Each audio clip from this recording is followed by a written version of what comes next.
चलिए बच्चों शुरू करते हैं क्लास नंबर 20 तक हम पहुंच गए हैं।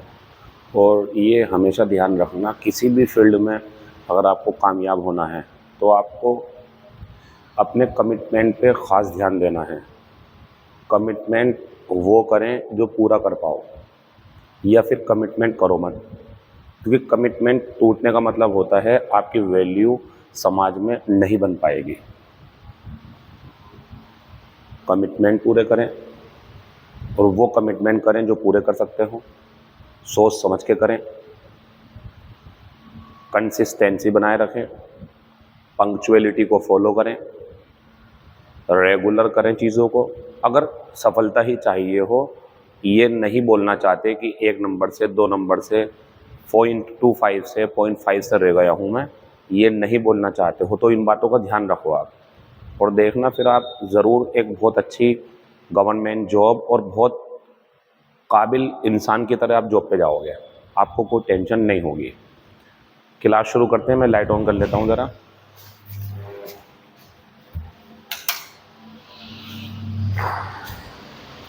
चलिए, तो आज का क्वेश्चन नंबर पहला है हमारा,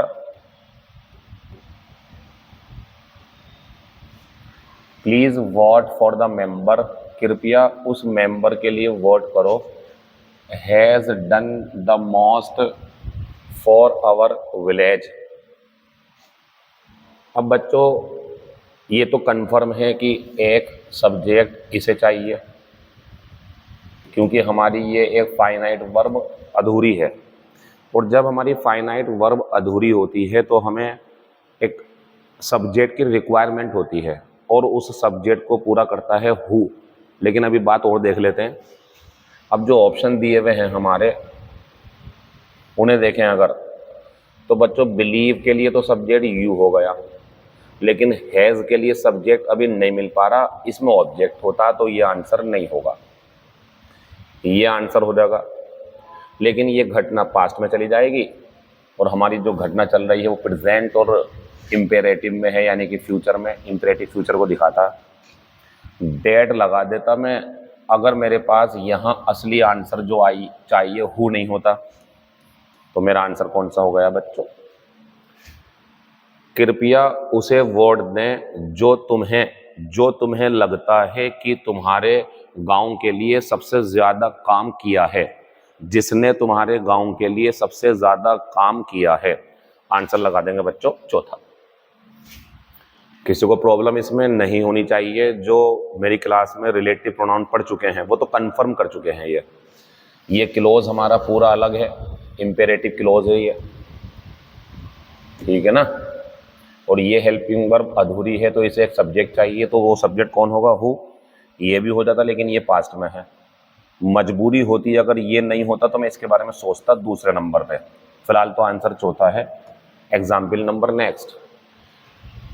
टॉपिक का नाम बता सकते हो आप? चलिए, मैं टॉपिक नहीं बताऊंगा आपको, लेकिन आपको कमेंट बॉक्स में लिखना है टॉपिक का नाम।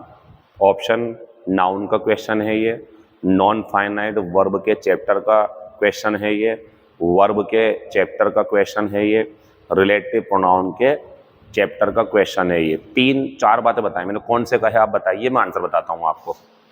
तो बच्चों, being a very hot day I stayed, यानी कि इधर वाला काम तो आई कर रहा है, मैं घर रुका। एंड ये भी बहुत बढ़िया है, प्रिपेयर्ड फॉर माई एग्जामिनेशन, मैं घर पे रुका और मैंने एग्ज़ाम की तैयारी करी। Being a very hot day, ये जो बात चल रही है बच्चों, क्या ये इसी के बारे में है या दिन के बारे में चल रही है? आपको बीइंग से पहले लेना पड़ेगा it. It being a very hot day I stayed at home, गर्म दिन होने की वजह से, गर्मी भरा दिन होने की वजह से मैं घर रुका और मैंने एग्ज़ाम की तैयारी करी। अब क्या होता बच्चों, ये लगा के दे देता अगर, तो एक गलती ये कर सकता कि यहाँ जो है हमारा ये प्रिपेयर दे दे अगर, प्रिपेयर, तो बच्चों पिछली घटना पास्ट में है तो वो डू थोड़ी लेगा, वो प्रिपेयर्ड सही था। फिलहाल हमारा जो क्वेश्चन है इस टाइम, उसका आंसर क्या हो जाएगा बच्चों? इट। यहाँ आ जाएगा इट हमारा। मुझे इस टॉपिक का नाम बताएंगे आप कमेंट में। चलिए अब क्वेश्चन नंबर तीसरा देखते हैं। आज शुरू में ग्रामर है, वोकैबुलरी बाद में है। तो प्रकाश, ये वही प्रकाश है अपना जो ये डाटा तैयार करके देता है, हमारा छोटा भाई, हमारी टीम का मेंबर। तो Prakash was leading a happy and a leisurely life. Life हो गया नाउन, हैप्पी एडजेक्टिव है, और एंड से जुड़े हुए दोनों पार्ट्स ऑफ स्पीच सेम होने चाहिए। अब ये आती बात, सर ये एडवर्ब है, ये एडजेक्टिव है। तो दिमाग में ये भी सवाल आ सकता है कि सर हैप्पीली करूं, हैप्पीली एडवर्ब बनाऊं, लेजरली को सही मान लूं, या लेजरली को एडजेक्टिव बनाऊं, हैप्पी को सही मान लूं। तो ये बताएगा। ये नाउन है तो पीछे क्या चाहिए, एडजेक्टिव, और ये भी क्या होना चाहिए था हमारा, एडजेक्टिव, यानी कि लेजर। लेजर, ठीक है ना। तो Prakash was leading a happy and leisure life after his retirement from his service. तो बच्चों, जो प्रकाश है वो खुशहाल और आरामदायक, मीन्स आराम में है, वो ऐसी जिंदगी गुजार रहा है। अब हम आगे बढ़ेंगे। एक चीज आपको यहाँ परेशान कर रही होगी, जो मैं बता दूं आपको कि लेजर तो सर नाउन है, सही बोल रहे हो आप। लेजरली एडजेक्टिव है, ठीक है ना। तो Prakash was leading a happy and leisurely life after his retirement from service. Prakash एक खुशहाल और आरामदायक जिंदगी गुजार रहा था अपनी सेवा से सेवानिवृत्त होने के बाद। तो जब मेरा दिमाग खटका इसके ऊपर, तो बच्चों लेजर जो है हमारा वो नाउन है, लेजरली एडजेक्टिव है। तो वो एडजेक्टिव जो था हमारा बोर्ड पे लिखा हुआ, आप नोट कर लें इसे, वो तो अच्छा हुआ मुझे ध्यान आ गया एकदम। ये नो एरर सेंटेंस है। यहाँ परेशानी क्या है, यहाँ परेशानी ये है कि बच्चों को ये लेजरली जो है, लेजरली ये एडवर्ब लग सकता, लेकिन ये एडवर्ब नहीं है। फिर बात आती है सर एडवर्ब क्या होगा, तो एडवर्ब बनेगा बच्चों इसका इन लेजर, फुर्सत में, ये बनेगा एडवर्ब। मैं उसके लिए सॉरी बोल रहा हूँ जो मैंने अभी करा था। फिलहाल ये सेंटेंस हमारा नो एरर है। लेजरली एडजेक्टिव है, धोखा दे रहे थे। पता कैसा एडजेक्टिव है ये, जैसे कोवार्डली होता, कोवार्डली जैसे ये होता है, ऐसी ये है बच्चों। चलिए क्वेश्चन नंबर तीसरे का आंसर नो एरर यानी कि डी हो जाएगा। While the linking rods. बच्चों कुछ बातें ऐसी होती हैं कि हमें ज़्यादा दिमाग लगाने की ज़रूरत नहीं है, शब्द हमें याद होने चाहिए। जैसे बच्चों ध्यान रखना, कुछ मैं स्लैंग वर्ड लिखवा रहा हूँ आपको, जो पढ़ चुके हैं ठीक है, जो नहीं पढ़े हैं वो देख लें ज़रा। स्लैंग वर्ड, इसका मतलब होता है कुछ गलत फ्रेजेस। तो ये आ गया हमारा लिंकिंग वर्ब, लिंकिंग रॉड। बच्चों लिंकिंग रॉड नहीं होता, लिंक रोड होता। नोट कर लेना इसे, लिंकिंग रोड मिले काट देना, 1 नंबर मिल जाएगा आपको, ठीक है ना। दूसरी बात, माई फैमिली मेंबर, गलत होता है। सही जो होता वह होता है the members of my family. मैं कई सारे लिखवाऊंगा बोर्ड पे, अभी जो जानते हैं ठीक है, जो नहीं जानते वो देख लो। The members of my family, 2 हो गए, ये सही है, ये गलत है। लिंकिंग रोड नहीं होता, लिंक रोड होता। फैमिली मेंबर्स नहीं होता, मतलब ऐसा करके the members of my family होता। और फिली अवे नहीं होता, बल्कि फ्ली होता है। इसकी सेकंड फॉर्म हो तब भी ये रहेगा फ्लेड, फ्लेड अवे नहीं होगा। और थर्ड फॉर्म होगी तब भी, यानी कि इनके साथ में अवे नहीं आता है, अवे नहीं आता है, ये सही होता है, ठीक है ना। फिर इसके बाद में और आते हैं, तो एक शब्द आता है रीइटरेट। इसका मतलब होता है दोहराना, दोबारा से कहना। तो इसके साथ में अगेन नहीं आता है। ये हो गए हमारे शब्द। और बच्चों विद टूथ एंड नेल में ध्यान रखें, अगर आता है तो 1 नंबर मिल जाएगा, विद काट देना। अगर विद बैग एंड बैगेज मिले तो विद बैग एंड बैगेज नहीं होता है। फिर अगर आपको मिले लाइक कैट्स एंड डॉग्स तो बच्चों इसमें लाइक नहीं आता है, इनका सबका ध्यान रखना है आपको। चलिए, तो और भी हैं बहुत सारे, फिलहाल आप ध्यान रखें। लिंकिंग रॉड्स नहीं होती हैं, लिंक रॉड्स होती हैं या लिंक रोड होती है। तो while the link roads leading to a village, वो लिंक रॉड्स जोड़ने वाली जो एक गांव की तरफ जा रही हों, can put many state highways, वो कई सारे राज्य के जो हाईवे हैं उनके लिए शर्म का कारण बन सकती हैं। इसलिए the village has been fitted with, the village has been fitted with solar street lights, इसलिए गाँवों को सोलर स्ट्रीट लाइट्स की व्यवस्था कर दी गई है। आंसर आएगा बच्चों हमारा कौन से पार्ट में, पहले में। Question number next. सब ग्रामर जो पढ़ा रहा हूँ पढ़ते रहना, सब एग्जाम ओरिएंटेड है, खास तौर से एसएससी एग्जाम ओरिएंटेड, बाकी कहीं और भी काम आ सकती है आपके, जहां कहीं भी इंग्लिश का पेपर बनेगा। कुछ अपने आप में क्वेश्चन है ये। इसके चैप्टर का नाम मैं बता देता हूँ, शायद नहीं हुआ हो किसी बच्चे की क्लास में। ये वर्ब का चैप्टर है और वर्ब के चैप्टर का ये कॉन्सेप्ट है कि हैज़, हैव, हैड जो है वो अपने लिए मेन वर्ब की थर्ड फॉर्म लेते हैं और जो विल है वो अपने साथ मेन वर्ब की फर्स्ट फॉर्म लेती है। और अगर पैसिव में करोगे आप तो हैज़, हैव, हैड, बीन लेते हैं, विल अपने साथ में बी लेती, तो दोनों अलग लेते हैं, तो दोनों को अलग अलग चाहिए, कॉमन नहीं होगा। मीन्स क्या है, सच पीपल नेवर हैव, ठीक है, एंड नेवर विल बी। देखो विल के बाद तो बी आ गया बच्चों और पैसिव वॉइस की थर्ड फॉर्म लग गई, ठीक है ना। ये तो बढ़िया बन गया हमारा, ये बढ़िया बन गया। लेकिन मुझे ऐसा लग रहा है जैसे हैव के बाद में जो बी है नहीं आता, बीन आता है इसके बाद में, हैव के बाद में बीन आता बच्चों, बनना पैसिव वॉइस में है ये। तो क्या बनना है इसका, सच पीपल, ऐसे लोगों को ना कभी, ऐसे लोगों का ना कभी विश्वास किया गया है, ना कभी विश्वास किया जाएगा। ऐसे लोगों का ना कभी विश्वास किया गया है, ना कभी विश्वास किया जाएगा।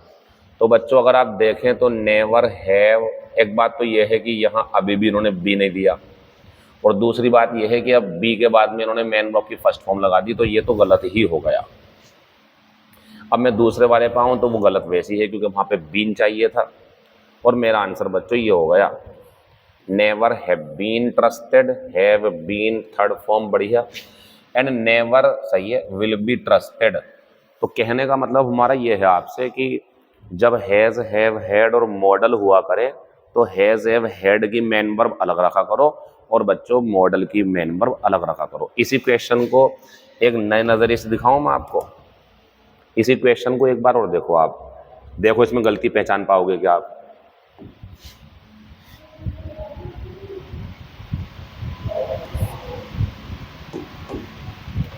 He has never, he has never and will never help us।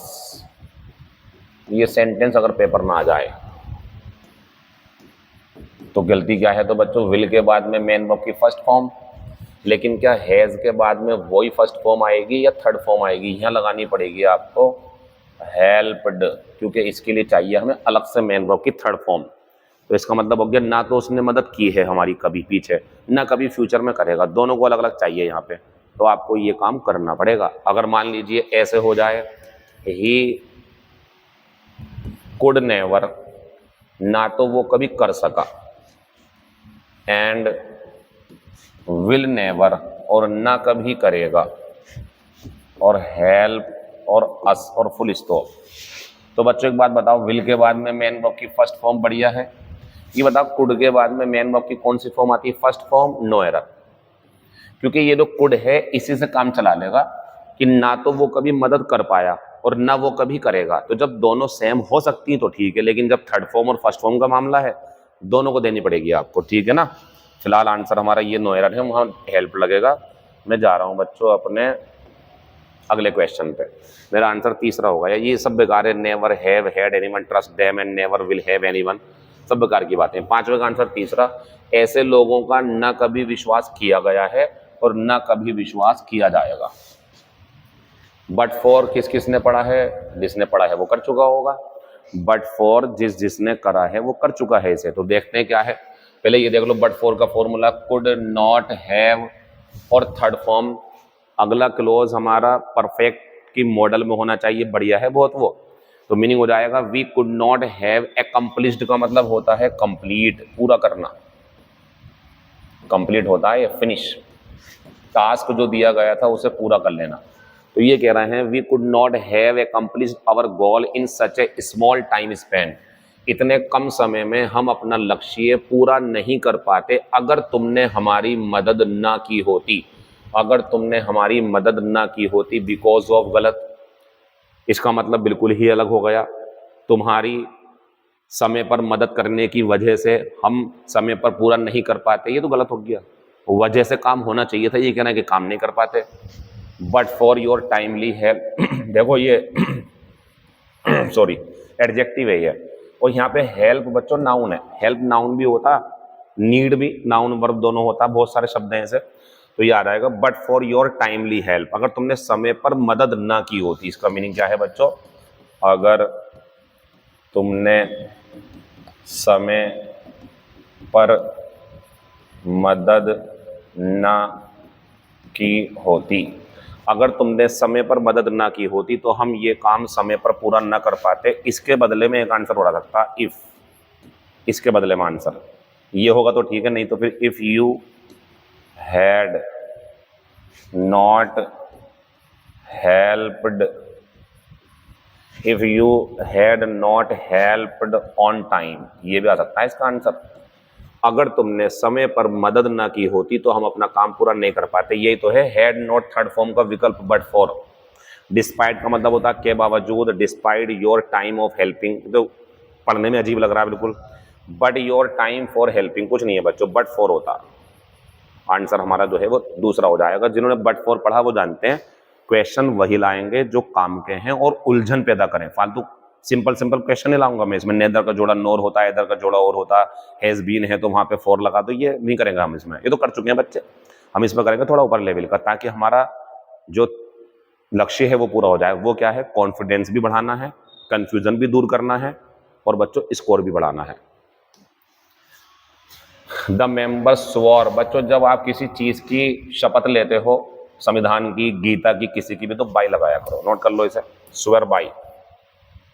अच्छा फर्स्ट फॉर्म देख लो इसके, स्वेर, स्वॉर, स्वॉर्न, ठीक है, और बाय आता है इसके साथ में, जिसकी आप कसम खाते हैं। तो आंसर पहला गया, इसमें कोई खास बात नहीं है, फिर भी सुन लो। सदस्यों ने संविधान की शपथ ली कि वो देश की इंटेग्रिटी, अखंडता को बनाए रखेंगे, अपहोल्ड, बनाए रखेंगे उसे। Question number next, his aggressive behaviour, एक बात बताओ आप, ये जो उसका आक्रामक व्यवहार है, जो आक्रामक व्यवहार है, ये लोगों के साथ डील करेगा या लोगों को इस व्यवहार को डील करना पड़ेगा? ये पैसिव वॉइस में जाना है बच्चों, और पैसिव वॉइस में जब जाएगा तो ये गलत हो गया, टू डील विद, ये तो सही है, जरूरत है, लेकिन ये पैसिव में जाएगा, to deal with, needed to deal with नहीं, ये भी एक्टिव वॉइस में, देखो ये पैसिव में जाना हमारा, ये गलत हो गया, ठीक है ना। आंसर हो गया हमारा दूसरा। एक बात और ध्यान रखना, किसी के व्यवहार से, समस्या से, मुसीबत से निपटना है अगर, तो डील विद आएगा, क्योंकि डील इन बना हुआ है व्यवसाय करने के लिए, और डील विद जो जगह काम आता है, किसी व्यक्ति से बातचीत करनी है, डील विद सौदेबाजी करना, और वो समस्या से निपटना है अगर, तो उसके लिए भी डील विद आएगा।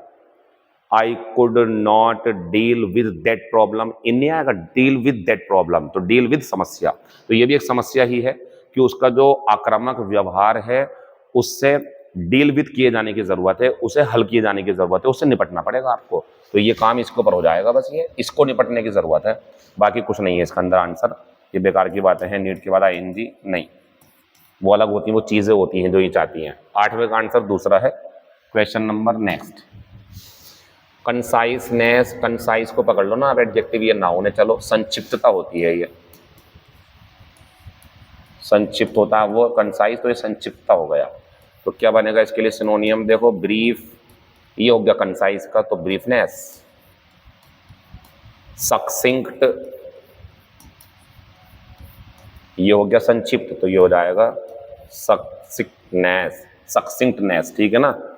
और आपका आ जाएगा इसके अंदर बच्चों ब्रेविटी, अच्छा वो तो लिखा हुआ है ही इसमें। और आ जाएगा इसमें कर्टनेस। अब कर्टनेस क्या होती है? कर्टेल बनता है, इससे बनता है वो कर्टनेस, या रिड्यूसिंग, या डिमिनिशिंग। अभी बहुत सारे लिखूंगा मैं, देखते रहो। या कॉन्ट्रैक्शन, याद नहीं है आपको? सिकुड़ना, ये भी इसमें आ जाएगा हमारा, ठीक। आंसर जो, अच्छा कंडेंसन भी आ जाएगा। चलो छोड़ो, ये लिख लो, सिनोनियम है सब इसके लिए, सिनोनियम। और हमसे जो पूछा है उसका आंसर कौन सा हो जाएगा? सी। चलिए, अब हमसे पूछा है इन्होंने फ्रैंकनेस का, मतलब मैं बता रहा हूँ फ्रैंकनेस का। तो फ्रैंकनेस क्या होता है बच्चों? देखो, फ्रैंक होता है निष्कपट, साफ साफ बोलने वाला, तो इसका हो गया कैंडिड। तो बच्चों फ्रैंकनेस का हो जाएगा कैंडिडनेस। इसके लिए आता है एक स्ट्रेट फॉरवर्ड, सीधा सीधा बोलने वाला।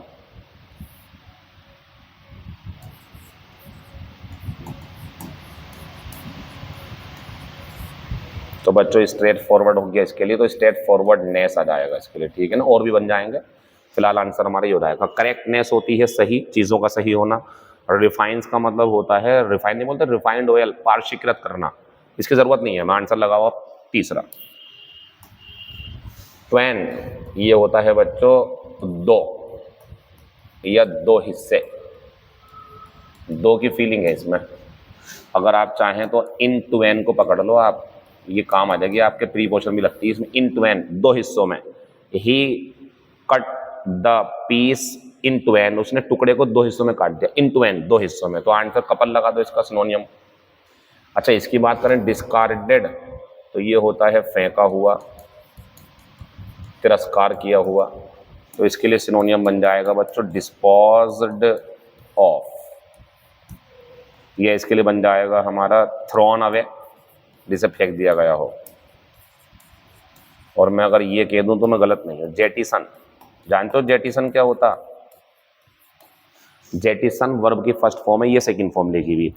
जैसे आप पानी के जहाज पे हो, हवाई जहाज में हो, किसी वाहन में हो, वजन बहुत ज़्यादा हो गया, तो आपने सामान फेंक दिया कि भाई चल नहीं पा रहा वाहन, ये कम कर दिया, उसे बोलते हैं जेटिसन। जेटिसन बोलते हैं उस काम को। चलिए, ये आंसर हो गया हमारा इसका। अब हम जाते हैं वर्डलेसनेस पे। तो बच्चों वर्डलेसनेस का मतलब होता है यूजलेसनेस, यूजलेसनेस जिसकी कोई कीमत ना हो, या ट्रिवियल, तुच्छ, या नेग्लिजेंट, नगण्य, जिसे कोई भी नजरअंदाज कर दे, ठीक है। ये इसके बन जाएंगे। चलिए, स्ट्रॉन्ग तो मजबूत होता है, आंसर हो गया था तीसरा।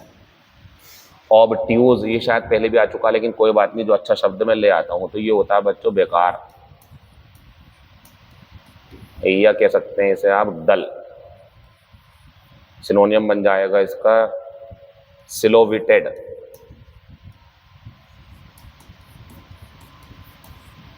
सिनोनियम बन जाएगा इसका सिली। सिनोनियम बन जाएगा डलविटेड, ये भी आता है इसके लिए, डलविटेड। चलिए, फिलहाल जो सिनोनियम है वो तो ब्लंट है हमारा, ब्लंट होता है खुट्टल। चलिए, डिफिकल्ट होता है मुश्किल। इंटरफेयरिंग के सिनोनियम बन जाएंगे बच्चों इंटरवीनिंग,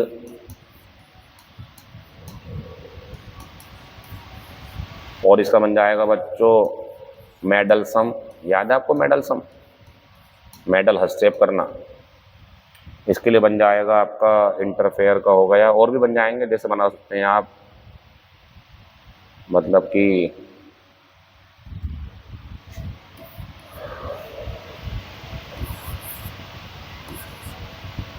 इंट्रूडिंग, हस्तक्षेप करने वाला, जबरदस्ती घुस जाना कहीं पे, ठीक है। तो ये इसके सिनोनियम है। ब्लंट हो गया। कंसील की हिंदी आप जानते हैं, छिपाना, तो हाइड बनता है इसके लिए, कंसील का सिनोनियम। और जो है आपका कीप सीक्रेट बनता है, रहस्य रखना, सॉरी, इसका एंटोनियम बहुत सारे हैं। एंटोनियम है इसका रिवील, एंटोनियम है इसका बच्चों रेवल, एंटोनियम है इसका एक्सपोज, एंटोनियम है इसका शो, ठीक है ना, और इसका एंटोनियम एक्सहिबिट है। ये सब आपस में सिनोनियम चल रहे हैं एक दूसरे के, ये सब सिनोनियम है, लेकिन इसके एंटोनियम है ये। चलिए, डिफिकल्ट तो मुश्किल होता। आंसर हो गया हमारा तीसरा। क्वेश्चन नंबर नेक्स्ट, रेडिएट क्या होता है? चमकाना या चमकना। तो इसका सिनोनियम अगर चाहिए आपको तो इसका सिनोनियम बन जाएगा बच्चों ब्राइट या ब्राइटन। लेकिन हमसे क्या पूछा है इन्होंने? एंटोनियम। तो बच्चों इसके लिए बनेगा टार्निश। जरा इसकी स्पेलिंग सही कर लेना, गलत लिख दी बच्चे ने ये, टार्निश। बच्चों ये होता है कलंक लगाना, और टार्निश के लिए सिनोनियम बन जाएगा स्टैन। कंडेम भी बन जाएगा, डिग्रेड भी बन जाएगा, किसी को नीचा दिखाना, ठीक है ना।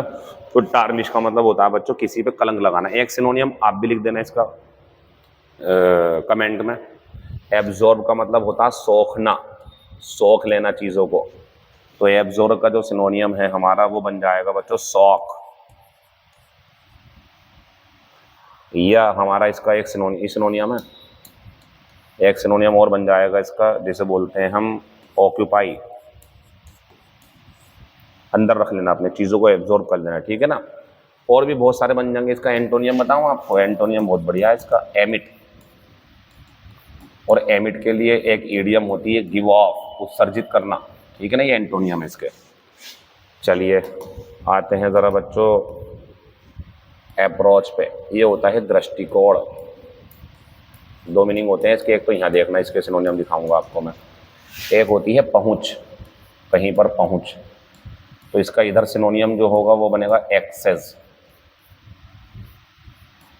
या रीच, ठीक है, ये पहुँच होगा। लेकिन दृष्टिकोण है तो बनेगा व्यू पॉइंट। यह बनेगा इसका अप्रोच का सिनोनियम हो गया व्यू पॉइंट। या आप कह सकते हैं इसमें हम जो है आउटलॉ, नहीं आउटलॉ नहीं, चलिए व्यू पॉइंट को एक उल्टा भी लिख सकते हैं, point of view, point of view. Attitude भी बन जाएगा इसका, एटीट्यूड, ठीक है ना। और भी बन जाएंगे, फिलहाल ये आंसर होगा। टार्निश की स्पेलिंग सही कर लेना, टार्निश ये है। चलिए आंसर कौन सा हो गया बच्चों इसका? हमारा D. Question number next, a man who operates on. अगर इसकी कहानी बता दूं मैं आपको। देखो, जब आपको लगे ना ऑपरेट शब्द का इस्तेमाल किसी जगह पर व्यक्ति का ऑपरेशन करने के लिए हो रहा है, तो एक नंबर मिलेगा आपको। ऑपरेट के साथ ऑन जरूर होनी चाहिए, नहीं है तो फिर आपको लगानी पड़ेगी। लेकिन शर्त यह है ऑपरेशन होना हो किसी का, ऑपरेशन कर दिया हो किसी का, जो मेडिकल लाइन में होता, सॉरी मेडिकल प्रोफेशन में होता है, ठीक है ना। एक बात। दूसरी बात बच्चों, ये जो ऑपरेट है अगर मशीन चलाने के काम आए तो इसमें फिर ऑन का यूज़ नहीं होता। मैं आपको दिखाता हूँ दो एग्जाम्पल। एक है हमारे पास में I am going to be operated by the doctor. आप बताइए इस ऑपरेट का यहाँ पे क्या इस्तेमाल है? तो मेरा ऑपरेशन किया जाने वाला है डॉक्टर के द्वारा, एक नंबर मिलेगा आपको। अगर आप क्या कर देंगे यहाँ पे ऑन लगा देंगे, अगर क्या लगा देंगे यहाँ पे ऑन, एक नंबर मिल गया। बाई भी सही है, वो तो पैसिव का है। अगला वहाँ लगाना पड़ेगा आपको ज़रूर। डू यू नो, क्या तुम जानते हो, how to operate this excavator. बच्चों, ये जो आप जेसीबी देखते हो ना, जिससे खुदाई चल रही है, सेंटर के सामने तो खूब देखी होगी आपने, सड़क बन रही है यहाँ पे हमारे कोचिंग के सामने, तो एक्चुअल में वो एक्सकेवेटर होता। एक्सकेवेटर क्यों कहते हैं? क्योंकि एक शब्द है एक्सकेवेट, इसका सिनोनियम भी बनता है अब डिग अप, डिग अप खोदना। तो बच्चों एक्सकेवेट का मतलब होता है खोदना, मिट्टी को बाहर निकालना, खोद के सिनोनियम हो गया डिग अप। तो ये जो मशीन होती है ये एक्सकेवेटर होती है, ये मशीन मिट्टी खोद के निकालती है बाहर। फिर जेसीबी क्यों कहते हैं? जेसीबी इसकी कंपनी का नाम है जो ये बनाती है, जैसे हीरो होंडा। अब वो हीरो होंडा थोड़ी होती, बाइक होती है वो, तो जैसे वो बाइक है, कार है मारुति वालों की, ऐसी जेसीबी वालों का वो एक्सकेवेटर होता है। ठीक है, नॉलेज की बात थी। फिलहाल यहाँ आ जाओ आप, डू यू नो, क्या तुम जानते हो? बहुत बढ़िया लगा भाई। हाउ टू नहीं होता तो लगाना पड़ता, ये गलत है, टाइम लगाना पड़ेगा, ये बच्चे जानते ही है ये। तो do you know how to operate, on मत लगाना सही है, क्योंकि यहाँ मशीन चलाने की बात चल रही है, लेकिन वहाँ ऑपरेशन की बात चल रही है। तो जब ऑपरेशन की बात चलेगी तो ऑन आएगा जरूर। आ जाइए इधर जरा आप। तो ए मैन, ये मैं अपनी ग्रामर समझा रहा था आपको। A man who operates on sick people, बच्चों ध्यान रखना, जो ऑपरेशन करते हैं वो सर्जन होते हैं, और जो फिजिशियन होते हैं वो नॉर्मली बस हाथ देख के, अपना स्टीथोस्कोप देख के आपको दवाई दे देंगे, ठीक, वो अलग होते हैं। वो सभी तरीके की बीमारियों को हल्के हाथ से, मतलब सही से देख लेंगे वो चीज़ों को। लेकिन जब लगेगा कि मामला ऑपरेशन का है, चीर फाड़ करनी है, तो सर्जन काम आएगा। फिर तो सर्जन होता है, इसके लिए स्पेलिंग भी ध्यान रखना इसकी, ठीक है। आगे लेके चलते हैं आपको। बच्चों फ्यूटिलिटी होती है अनुपयोगिता, नहीं रुको एक मिनट,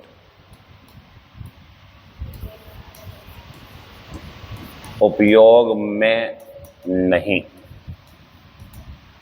मतलब व्यर्थ कहते हैं इसे, व्यर्थ, बेकार चीज है वो, ये कहना चाह रहा हूं मैं इसका। तो फ्यूटिलिटी का जो सिनोनियम है बच्चों, सिनोनियम पूछ रहा है, फ्यूटिलिटी का सिनोनियम बन जाएगा यूजलेसनेस।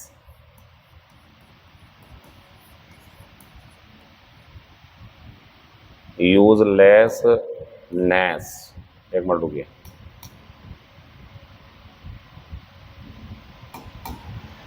यूजलेसनेस, ठीक है ना। तो इसका जो हमारा एंटोनियम बनना चाहिए बच्चों, वो यूटिलिटी बनेगा। ये होती है यूजफुलनेस, यानी कि इसे बोलते हैं उपयोगिता। एक चीज और दिखाऊं आपको, इसका एक वर्ब होती है यूटिलाइज, यूटिलाइज, तो इसका मतलब होता है उपयोग में लेना, अपने समय को उपयोग में लेना, जो साधन हैं उनको यूटिलाइज करना, उपयोग में लेना। तो फ्यूटिलिटी का आंसर हो गया हमारा यूटिलिटी, ठीक है। अगर बात करी जाए बाकी शब्दों की, तो ये होती है कमी। इसका तो बहुत सिनोनियम आते हैं पेपर में, तो इसका एक सिनोनियम है बहुत बढ़िया, अच्छा ये तो खुद ही पॉजिटिव है, सॉरी, स्कैरसिटी। इसका एक सिनोनियम है बच्चों, लाइट आ रही थी, स्कैरसिटी, शॉर्टेज,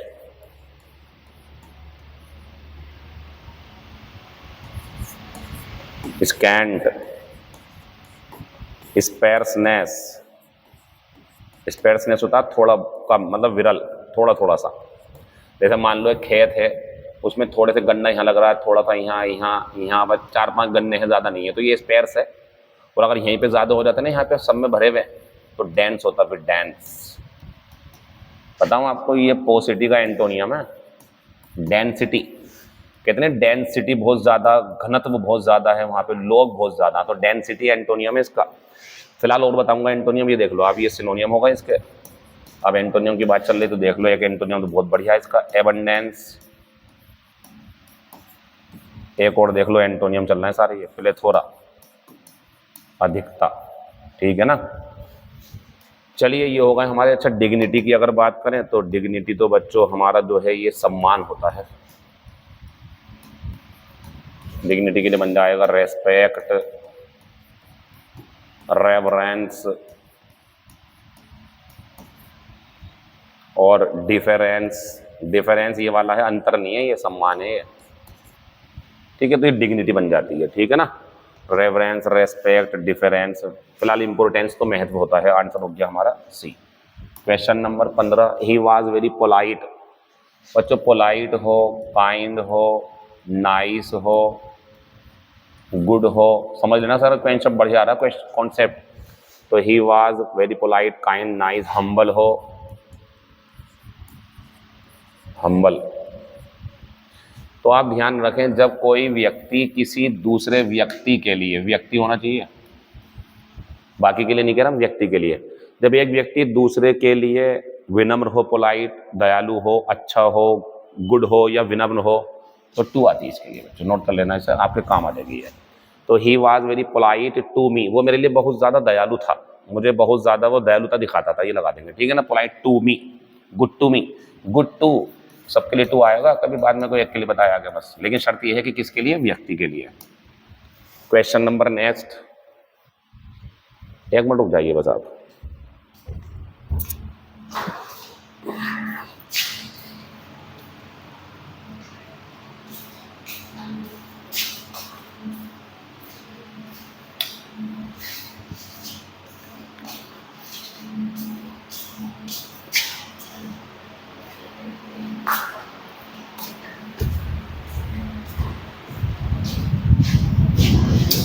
चलिए ज़रा, ये मक्खी बहुत परेशान कर रही हैं, आ जाते हैं। तो ऑस्पिशियस होता है बच्चों अच्छा संकेत या संकेत देने वाला, या शकुन, शकुन मतलब अच्छा होना। तो ऑस्पिशियस का जब सिनोनियम मुझसे पूछोगे आप, तो एक तो बनाऊंगा मैं फेवरेबल, सिनोनियम बता रहा हूँ, फेवरेबल अच्छा है ना, पक्ष में है वो, तो एक तो ये बन जाएगा। एक बन जाएगा बच्चों प्रोमिसिंग। अब आप कहोगे सर प्रोमिसिंग कैसा, मतलब वादा है कि अच्छा होगा, प्रोमिसिंग है वो चीज़, बढ़िया करेगी वो चीज़ आपके लिए। एक बन जाएगा बच्चों इसके लिए प्लीजेंट, प्लीजेंट ये सिनोनियम है इसके। अगर मैं एंटोनियम की बात करूं इसका, तो एंटोनियम बन जाएगा उल्टा, आंसर भी है इसमें ये, अनफेवरेबल।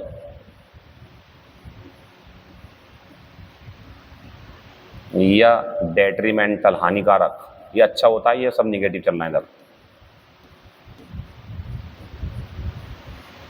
या इसका एक और बन जाएगा बच्चों अनप्लीजेंट। अभी देखते रहो क्या क्या चलेगा बोर्ड पे। फिर एक आता है बच्चों एडवर्स, रुक जाओ बस, अब ये एंटोनियम है। ज़रा इन दोनों को ध्यान से देखना बच्चों, जब भी ये शब्द मेरे सामने आता मैं इन दोनों की चर्चा ज़रूर करता हूँ, क्योंकि ये कहीं ना कहीं नंबर आपको दे देगा। मेरा एंटोनियम एडवर्स है, मैं एवर्स और एडवर्स का डिफरेंस समझा रहा हूँ आपको। देखो बच्चों, अगर आपको लगे कोई चीज़ नुकसानदायक है, परिणाम गलत मिल रहे हैं, ख़तरनाक साबित होगी, नुकसान देगी चीज़ है अगर कोई, तो ये लगाया करो। ध्यान रखना इस बात का, एडवर्स रिजल्ट मिलेंगे आपको, एडवर्स इफेक्ट होगा इस चीज़ का, ये दवाई तुम्हारे शरीर पे एडवर्स असर डालेगी, तो एडवर्स चीज़ें होंगी, परिणाम वगैरह। ये व्यक्ति होता है बच्चों, इसमें घृणा होती है, उसे नफरत है अगले काम से। और एक बात और बताऊं, इसके बाद में टू अगर है तो मेन वर्ब की आईएनजी फॉर्म आती है इसके साथ में। अच्छा ये भी टू लेता, लेकिन यहाँ आईएनजी का कोई मामला नहीं है, यहाँ आईएनजी आती है। लेकिन इसका एक यूज़ दिखाता हूँ मैं आपको, देखो ही वाज और एवर्स, सही लगा हुआ बिल्कुल, यहाँ पे ही है, इसके लिए आ रहा ना ये, यहाँ एडवर्स नहीं आ सकता, हो तो काट देना, हम बोल रहे हैं आपसे। एडवर्स चीज़ों के लिए आएगा, एवर्स व्यक्ति के लिए आएगा। कंटेंट ऐसा ही दूंगा जो डायरेक्ट पेपर में मिल जाएगा, करके भी आओगे ऐसे समझाऊंगा, देखते रहो बोर्ड पे। He was averse to watch और टीवी लेट एट नाइट, ये क्वेश्चन मान लो पेपर में आ जाए, बढ़िया शब्द लगा हुआ बिल्कुल, और ये ऐसे कर दिया जाए, तो बच्चों वॉच में आप लोग अगर आईएनजी लगा देना, वॉच में आईएनजी एक नंबर मिल जाएगा आपको, क्योंकि एवर्स के बाद ये टू ऐसा है कि ये अपने बाद में जीर्ण लेता है, क्योंकि ये आदत होती है इसकी, पसंद नहीं करता चीज़ें ये बिल्कुल भी, तो उसे रात में टीवी देखना बिल्कुल भी पसंद नहीं था, वो उसके खिलाफ था, ये इसका मतलब है।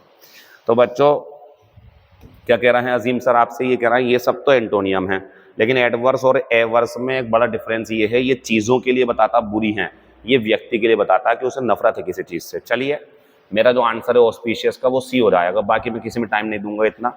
अच्छा फेस्टिव की हिंदी कहें अगर, तो ये होता उत्सव संबंधी जिसमें खुशी होती है, तो इसके सिनोनियम खुशी जैसे बनेंगे, जैसे मैरी,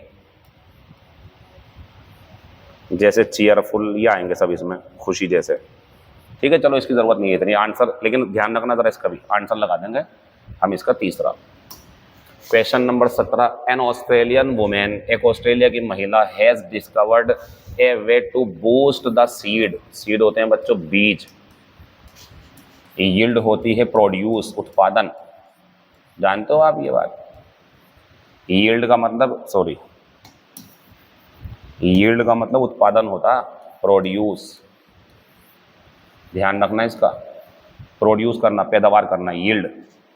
चलो अब बात आती है हमारी सामने कि एक ऑस्ट्रेलिया महिला जिसने कुछ ढूंढ लिया है पता नहीं क्या, और एक तरीका to boost the seed yield, की बीज की पैदावार बढ़ जाएगी, ऑफ पास्चर लैंड, यानी कि ऐसी ज़मीन जहां पर खेती करने के बाद फसल कम आती है, अब उस पर फसल बढ़ जाएगी, बूस्ट हो जाएगी। बच्चों ये फसल संबंधी ज़मीन की उर्वरता बढ़ाने वाली पढ़ाई करने वाले लोग कहलाते हैं बच्चों एग्रोनॉमिस्ट, लिख देना इसे, ज़मीन की समझ रखने वाले, उसमें खेती की पैदावार बढ़ा देंगे, ऐसी पढ़ाई करने वालों को बोलते हैं एग्रोनॉमिस्ट, बाकी किसी की ज़रूरत हमें नहीं है। आगे बढ़ेंगे। The blank manner of the officer और ऑल हिज फियर्स, तो बच्चों ऑफिसर के मैनर हैं, बताने कैसे मैनर हैं वो, और इसके बाद में फिर हिज फियर्स, उसके सारे डर। अब देखना ये है कि माहौल क्या बनेगा। तो बच्चों ऑफिशियस होते हैं, मतलब कि जो टांग अड़ाव होते हैं, ज़्यादा टांग अड़ाते रहते हैं कामों में ये, ठीक है। लेवल होता है बराबर करना, तो बच्चों मैं इस आंसर को यहाँ काट दूंगा, यानी कि ऑफिसर का जो टांग अड़ाव वाला व्यवहार था उसने उसके सारे डर बराबर कर दिए, लेवल में कर दिए, तो बराबर का मतलब नहीं बन रहा है यहाँ पे, ठीक है ना। फिर आते हैं हम तीसरे वाले पे, तो एमिएबल होता, मिलनसार, अच्छा होता मतलब ये। अब ये सुनो, ऑफिसर के व्यवसाय वाले तरीके ने, उसका जो व्यवहार है, उसका जो व्यवहार है मिलनसार वाला, उसने कॉन्सेंट्रेट कर दिए उसके सारे भी, मतलब कॉन्सेंट्रेट, ध्यान केंद्रित कर दिया। कॉन्सेंट्रेशन करते हैं किसी काम को करने के लिए, डर को थोड़ी कर दोगे आप। आते हैं बच्चों 5वें नंबर पे, तो फिकल की हिंदी देख लें जरा आप। फिकल होता है सनकी, इसका सिनोनियम बता दूं मैं जरा आपको, सिनोनियम होता है कैप्रीशियस। एक और बताऊं, वोलेटाइल, वोलेटाइल बोलते हैं जो एकदम बदल जाए, कुछ भी कर ले एकदम से। चेंजेबल, सब सिनोनियम है फिकल के, फिकल माइंडेड, कैप्रीशियस।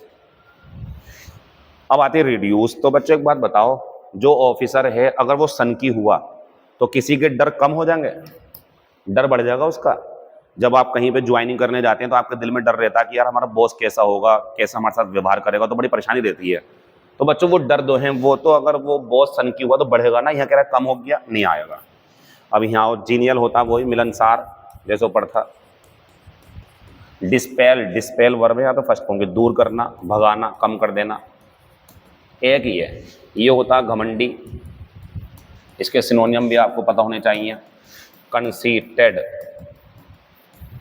एरोगेंट, प्राउड और वैन, ये सब सिनोनियम है इसके, ठीक है ना। चलो छोड़ो, तो घमंडी और योग्य बढ़ाना।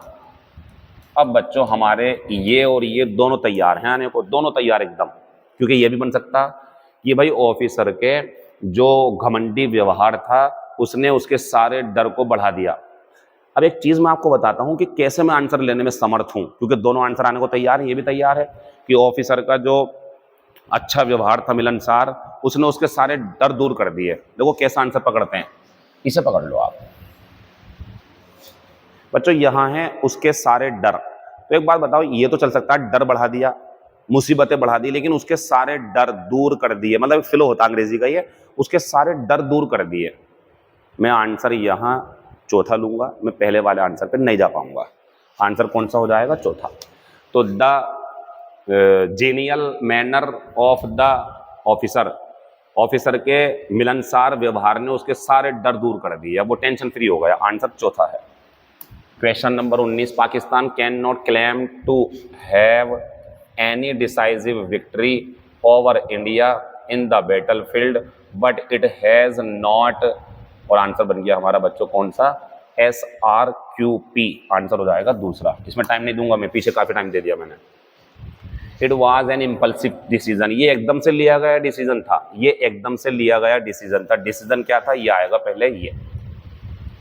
4 ऑफ अस, हम में से चारों ने, हम सभी 4 रूममेट्स ने हॉस्टल में ये फैसला कर लिया कि ट्रेन से जाएंगे ग्वालियर और ग्वालियर से फिर दिल्ली जाएंगे और रिपब्लिक डे परेड के गवाह बनेंगे। ठीक है, अब हमने क्यू तो पकड़ लिया बच्चों, तो क्यू तो आंसर मेरा जो है वो तो हो गया, लेकिन चलो पूरा कर लेते हैं।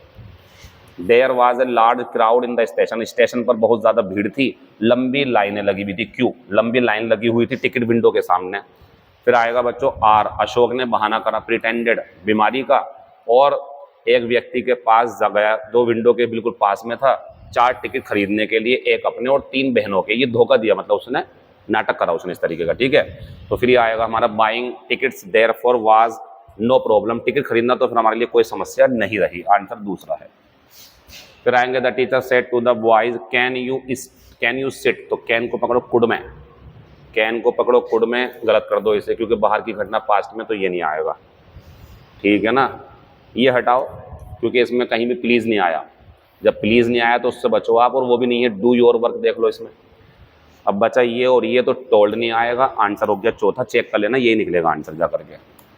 22 नंबर पर आते हैं, हु विल लीड, क्या है ये, वॉइस है, विल का विल भी ढूंढो, विल का विल बी, चलो चेक कर लेते हैं। ठीक है ना, इसमें बी नहीं है, इसमें बीन गलत है, इसमें वुड गलत है, आंसर हो गया पहला, चेक कर लेना, यही निकलेगा answer. Question number next, I stepped forward and asked the store keeper how much the mangoes cost. अच्छा, एक सवाल मैं करूंगा आपसे, ये घटना किस में है, पास्ट में, ये घटना किस में है, पास्ट में, तो बच्चों ये कॉस्ट में डिड होगा ना। बात आती है सर कॉस्ट की सेकंड फॉर्म, नोट कर लो, 1 नंबर मिल जाएगा कहीं ना कहीं आपको, कॉस्ट कॉस्ट कॉस्ट, ये सही है। अगर कहीं पे कॉस्टेड मिल जाए, हम कह रहे हैं आपसे, हम कह रहे हैं इस ऑनलाइन प्लेटफॉर्म में बेझिझक कॉस्टेड काट देना, कॉस्ट कॉस्ट कॉस्ट होती है, सेकंड फॉर्म थर्ड फॉर्म दोनों, कीमत होना। तो बच्चों मैंने ये निष्कर्ष निकाला कि जब मेरी घटना पास्ट में है तो अंदर वाला जो क्लोज है मेरा वो पास्ट में हो, यानी कि इसमें डिड है।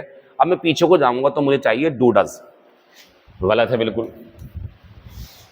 दूसरा हो सकता है, रुक जाओ अभी, तीसरा गलत है, जब डिड है तो पीछे को जाके डू नहीं करोगे, इसका पीछे को जा रहा हूं ना मैं, पीछे को जा रहा हूं, देखो इन्वर्टेड कोमाज आ रहे हैं, इन्वर्टेड कोमाज आता तो नरेशन का डायरेक्ट मूड आता है, और यहाँ आ जाएंगे डज, तो यहाँ डज में और यहाँ डू में कंफ्यूजन होगा आपको, तो मैं बता दूं इसमें सब्जेक्ट क्या है हमारा, मैंगोज, सब्जेक्ट क्या है मैंगो, डज नहीं आएगा, आंसर आएगा हमारा दूसरा, खत्म हो गया। Question number next, what does the idiom bells and whistles, इसका मतलब होता है अनावश्यक चीजें, अनावश्यक बेकार की चीजें, इडियम में नोट कर लेना, बेल्स एंड व्हिसल्स बेकार की चीजें, इनकी कोई जरूरत नहीं है, अननेसेसरी एक्स्ट्राज, आंसर हो गया पहला।